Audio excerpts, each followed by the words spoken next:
இருக்கவே முடியாத அளவுக்கு ஒரு மொக்கப்படம். ஸோ அந்த படத்துல தான் வந்து 2 பேருக்கும் உண்டான அந்த ஊடல், கூடல் எல்லாமே வந்து டெவலப் ஆகுது. ஸோ அதன் மூலமா அந்த சினிமா அந்த படம் முடியிற வரைக்குமே வந்து வச்சு செஞ்சிருப்பாரு போல. ஸோ அதன் விளைவா இவருக்கு வந்து துபாயில 50க்கும் மேற்பட்ட அந்த கோடிகள் 50க்கு மேல செலவு பண்ணி, அத்தனை கோடிகள் செலவு பண்ணி துபாயில ஒரு வீடு வாங்கி கொடுத்திருக்காரு நிவேதா பெத்ராஜுக்கு.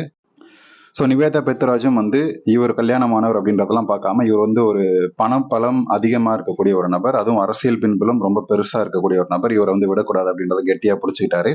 ஸோ அங்கேயே இருந்துட்டா நம்மளை மறந்துடுவாங்க, இதோட முடிஞ்சிடும். ஆனால் இதுக்கு மேலேயும் வந்து பணம் நம்ம சம்பாதிக்கணும் அப்படின்றதுக்காக மாசத்துக்கு 1-2 தடவை இங்க வந்து அந்த பணிவிடைகளை வந்து செஞ்சுட்டு போவாரு. ஸோ அவருடைய மனம் குளிர வேலைகளை வந்து பல வேலைகளை வந்து பண்ணிட்டு போவாரு. ஸோ ஆனால் இங்கே வெளியே உலகுக்கு சொல்றது என்னமோ, நான் வந்து பேட்மிண்டன் ஆட வந்தேன், கார் ரேஸ் ஆட வந்தேன் அப்படின்னு சொல்லி வேலையை முடிச்சுட்டு அப்புறம் அவருக்கான பணிவிடைகள்லாம் பண்ணிட்டு அப்படி திரும்பி